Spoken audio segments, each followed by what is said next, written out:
Hi, and welcome to another product knowledge video. This one's about insurance for technology companies. Companies now, that's a unique way of approaching it. Well, you'll see. Bob Sargent is a Tenant Risk Services general agent, wholesaler, and so forth. He is the past president of an organization called NAPSLO, which is really, as far as the insurance business has gone, is one of the most professional and major organizations about surplus lines in the world. Anyhow, Bob is also a general agent, a wholesaler. He specializes, he's an underwriting manager. He specializes in professional liability, errors and omissions, cyber risks, and so forth. And technology is one of his majors. And what we do is get the top people we can in the country, as we have this time, and let them tell about the coverages. And then you deal, of course, from the agency. So I guess the first thing to do, Bob, if you will, is explain what kind of companies are we talking about in technology. Well, thank you, George. Pleased to be here. And as everybody knows, technology is sort of everywhere. But from an insurance standpoint, we try to figure out what the technology company is doing and sort of put it in two different categories or buckets. The first is developers of technology, which is pretty straightforward. These are organizations that are developing software and other forms of technology for other people.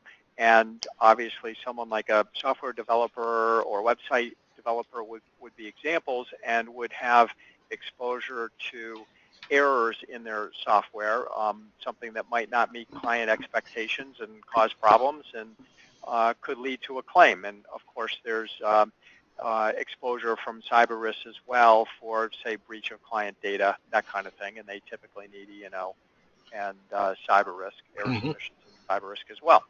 And then, of course, there's this second category. We just call it users of technology. And these are organizations that are really technology-enabled companies. They have maybe some unique business models or more traditional business models, but they rely on technology to provide their services a little bit differently. And, of course, they can be simple or complex and sometimes even involve hardware or products as well as services. And the example, I think, that becomes obvious to everybody is these ride-sharing companies like Uber or Lyft, where the entire company is based on technology, but in effect it is sharing rides, essentially ride-sharing.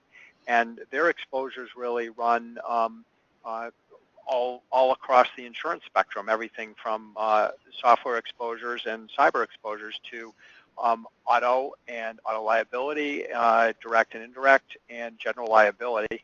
And then, of course, you've got the other coverages which are important to many technology companies, such as directors and officers, employment practices, and sometimes even property. So the users really run the gamut. I was just going to ask you what kind of technology companies, what kind of insurance they need, because this is relatively new in our world. But go ahead.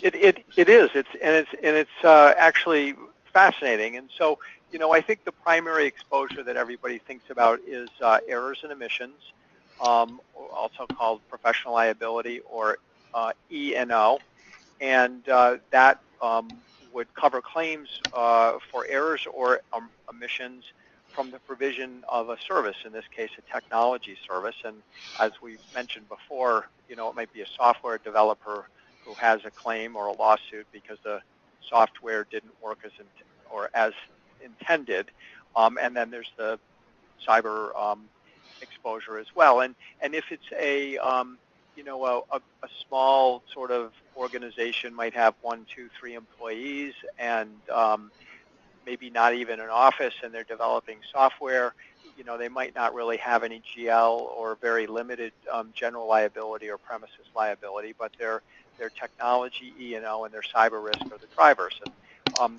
maybe mention a little bit about the cyber risk as well, because this is not always top of list when talking about technology companies, but it's pretty important. And of course, cyber risk insurance is really protection from disclosure of confidential information, usually through some sort of a breach. But also comprehensive cyber covers a whole range of other exposures, including damage or even destruction of systems and data from criminal activity like hacking. It can include theft of money through hacking. It can include this new category called social engineering fraud, where criminals use deception to cause the funds to go to unintended criminal recipients. How about ransomware? Is that in there? Ransomware is definitely typically covered, and it's interesting you mentioned that because everybody thinks of ransomware, the outcome being the extortion payment that needs to be made to get your data unlocked. But what people are finding recently is that the losses from ransomware really are more of a business interruption loss, where an organization is shut down, they can't operate, they run up expenses, they need additional expenses to get back working, and in many cases the business interruption losses from a ransomware attack are way, way bigger than. Oh yeah, absolutely. I can see that. Yeah. All right. Well, let me ask about classes. You always talk about classes of various coverages. What are the classes of technology-related businesses? Well, certainly the technology services, which would be primarily the developers, software developers, online systems, network management companies, those kinds of things. Mm-hmm. But really, when you start thinking about other types of businesses, particularly professional services, there are many new technology-enabled companies that are really changing how things are delivered. And these all have really fascinating and sort of different insurance coverage needs. So, healthcare, for example, would be one where you've got some fairly sophisticated systems. Well, you've got system development and consultants, but then you go beyond that where you're starting to see these medical systems that may, for example, measure certain patient vitals and then take that information and run it through some sort of analysis program, some sort of computer program, and then provide not only the patient information, but an analysis of the patient information to a physician. And so these kinds of technology systems in healthcare actually are fairly complex because they're not only sort of technology, and cyber risk, but they may have some sort of a healthcare component and a medical products liability component as well. So it's a fascinating area. And then, of course, you've got things like life sciences, clean technology and energy, and actually a fascinating one that is maybe two that are coming up. One is financial transactions, and of course, what's known as fintech or financial technology companies are an incredibly hot area today.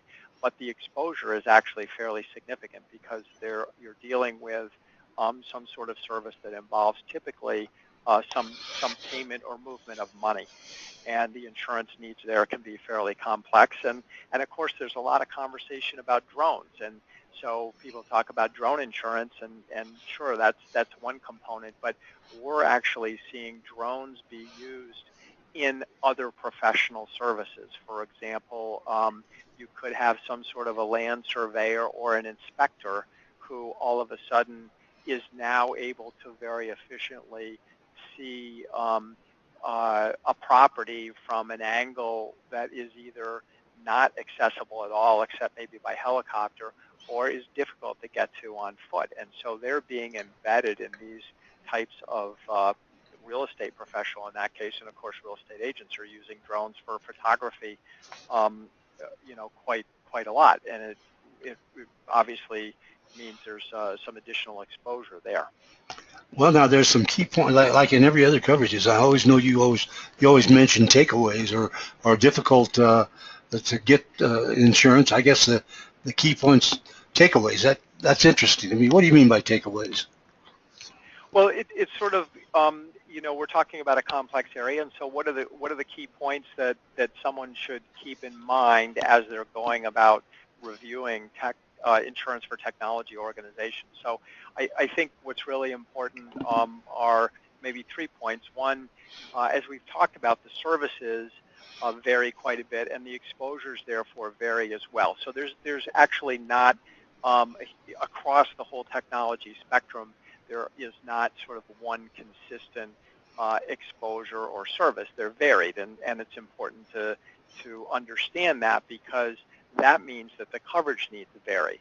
So the technology, the insurance for one technology organization might be very different than the needs of another, and of course that means that then the agent or broker and the client need to make sure they're being very thorough in the placement process to make sure they're getting the coverage they actually need. Boy, there's a lot of, this is pretty complex, isn't it? Much more than I had thought. Well, you mentioned that you had developers of technology and then you had users. What's the difference? What are the needs about developers? Well, as we talked about, developers are the organizations that are developing various aspects of technology for use by others. Sort of a simple example is a software developer that might be, developing a specific kind of software or maintaining a type of software for an organization. But there's things that are much more complex than that. And so in healthcare now, you're getting these systems that can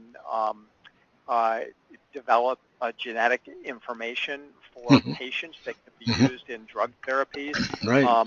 We worked on an account that had developed a system for parking lot management, which sounds not all that sort of sexy, but you're talking about something from a system standpoint that is complex, because you've got some hardware, you have automobiles and people, you've got payment processing, and all this stuff needs to function 24/7 without interruption, or otherwise people can't get the cars out or in.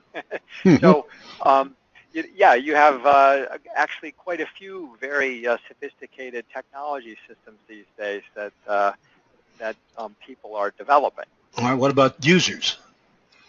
Well, and users is maybe even more complex. As we talked about, you've got service organizations with different models, and I know people in the technology business talk about B2C, business to consumer, and things like phone applications that might provide a number of different functions. OpenTable is a good example, where you're providing a bunch of information, but exposure is not maybe as complex as some other areas. And then, of course, in the B2B or business-to-business segment, you've got all sorts of professional services that are technology-enabled, as we've talked about in healthcare and financial, but legal services, construction, that kind of thing. So a lot of complexity to this. And as a couple of examples, we have talked to or worked with people that are handling, say, insurance transactions in the fintech world, where it's not just a system, but the system is taken to the next step, so they're almost outsourcing some of the backroom functions. And therefore, the errors and omissions needs for that are, just in the errors and omissions segment, are more complex than just technology E&O. They need something that goes beyond that, because they're actually in part of an insurance transaction. And we've seen this actually in the investment world as well. So, for example, a company that developed a system for investment managers to run their operations, this company went the next step and was outsourcing some of their back room. And so that creates exposures, and it creates insurance needs for, obviously, E&O, and not just technology E&O, but investment E&O as well, and cyber risk. And in fact, this company actually had a pretty bad social engineering fraud claim. Ooh. So let's talk about E&O, because that's really vital, and more and more so all the time, it seems to me. Well, yeah, and E&O is probably at the core of most of the coverage needs.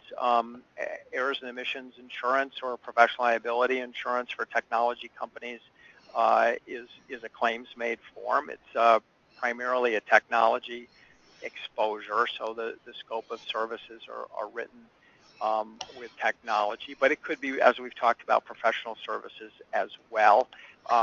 We worked on an engineering consultant, for example, that went the next step, and they were developing systems for factory floor automation. And so you've got not just a technology E&O exposure, but you've got more complex E&O exposures as well. And so that policy needs to be customized a little bit. When you talk about, excuse me, I didn't mean to interrupt you, but the cyber, this all kind of comes together, doesn't it? Here's the C&O, the cyber. I didn't mean to interrupt your train of thought there, but yeah, no, that's fine. And cyber risk, as I said at the beginning, is sometimes forgotten with respect to technology companies, but it's an incredibly important coverage and exposure. And I think one of the challenges today is that when people think about cyber risk insurance, they think about data breach, and that is an exposure. But it's not just about data breach. You've mentioned ransomware, which has gotten a lot of attention recently. Mm-hmm. That's an operational exposure. We talked about business interruption, and then there's the sort of crime component, the loss of money and social engineering fraud. And then, of course, with technology developers, there's a big liability component with cyber risk as well. So, cyber risk is important, and cyber risk in technology is delivered to the client, to the insured, in two ways. One, it is as an add-on coverage to technology E&O policies, and a few carriers do this really well. And then in other cases, it's written on a standalone or separate policy basis, and either way, as long as it's comprehensive and customized for the client, either way is fine. Mm-hmm. Got it. All right. Are there other coverages? Sure. I think with technology companies, certainly directors and officers, or D&O, and employment practices liability insurance, or EPLI, are important coverages. And particularly for technology companies, you get some pretty interesting, for me, interesting exposure challenges. A lot of technology companies are either early stage or startups. They may have financing from third parties, angel investors, venture capital financing, and then as they get more mature, they may have more permanent owners. But this requires D&O coverage in particular that has appropriate coverage for shareholder suits, and of course there's exposure from clients and vendors as well. And equally important as a technology company grows to have employees is having the employment practices liability coverage. And again, many technology companies are fast growing. They are hiring quickly. They may have turnover. They may have managers with less experience in their particular positions because of the speed in hiring, and that can bring exposure and require the appropriate employment practices liability coverage as well. Mm-hmm. And then GL and sometimes products coverages fit in as well. And as we mentioned with the ride sharing, you get coverages like auto as in addition. So there's these other coverages that go with technology companies beyond just the E&O and the cyber risk insurance. Like burning batteries, huh? Have you heard that song before? We have. Yeah. Exactly. All right, let's talk about the harder to place ones, the ones that are tough. Well, sure, and some of these are just unique, and some of these are harder to place. But we've talked about startups a little bit. Many companies in the technology segment are newer, early-stage companies, and they have their own issues. We have generally conversations with them about making sure that we're appropriately estimating revenue, which is one of the exposure bases, making sure we have appropriate limits, making sure that D&O coverage is in place for outside investors and outside directors if they're starting to participate, and making sure that gets done at the right time. So startups is not necessarily hard to place, but it's certainly more difficult. A little bit of a different thing. Platforms is interesting. I mean, in technology, platforms are one important segment. We've seen some really interesting ones, including in the legal world, where they're providing networking opportunities, content opportunities, and they would have obviously technology and in this case legal and maybe some media and cyber as well. So platforms generally have information and interaction from third parties, and so there's a liability component there that's pretty important. I can see why it would be. Combo. What's a combo? Well, we've talked about a little bit without the terminology, I guess, but these are technology companies that have a technology E&O exposure, and they also have a whatever the class is exposure. So I mentioned the insurance agent, insurance technology platform, and the investment sort of outsourcing and systems operation as well. And those would be examples of situations where the client needs both a technology E&O coverage and whatever the service E&O is, so say investment E&O. And so that requires someone like us to make sure we can get an underwriter who's willing to write both and get that customized so that we can deliver both of those coverages in an efficient way. Yeah, I can see that. Sharing economy. What's that? Well, this is fascinating. There isn't one good definition of the sharing economy, but generally people are talking about technology-enabled services where there is basically a connection or access component between someone who wants the service and someone who's providing the service. So certainly an example would be Airbnb or Uber or VRBO, and these bring some pretty interesting insurance challenges and opportunities. So certainly there's a technology component to this. But for example, if you're talking about someone like VRBO, which is vacation rental by owner, there's also some property exposures and liability exposures as well. So the owner of a property who's putting it out on this platform could say, someone went into my home or my property and did damage to it. And of course, you get the reverse, where someone is going to rent an apartment or a home or whatever it is for vacation, and they find that certainly there's problems that they didn't anticipate. So it cuts both ways, and this creates insurance I can see the problems for everybody. Right. Security. Security is on everybody's minds today. We had a very interesting technology company that was providing a communication mechanism through technology for active shooter situations. So it was a method where one person in the organization, through both hardware and connected technology through phone apps and things like that, could alert everybody to what was happening in a particular location and what they needed to do. And obviously from a insurance standpoint, not only is there a technology exposure, but there's a big general liability exposure as well. Wow. This never ends, does it? And then financial. You mentioned that before a little bit. Yeah, and we've talked about that. I mean, we've talked about, for example, that investment operation and some of the insurance stuff. I mean, we've worked on loyalty systems where a technology company develops a almost like a frequent flyer program for retail shops and or malls or something like that. And of course, there's all different components to that. So that creates not only a technology, but there's a financial exposure as well. All right, and then the final one, and that is probably apparent to everybody, claims. I guess if I've had a number of claims, I'm going to be hard to insure. Is that what you're saying? Exactly.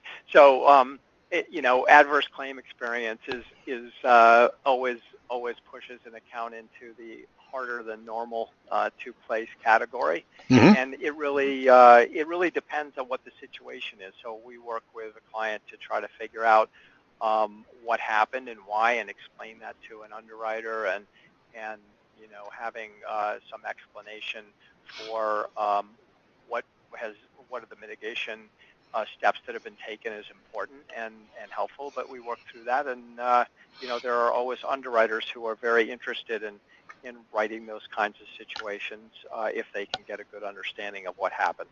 They like the challenge, don't they?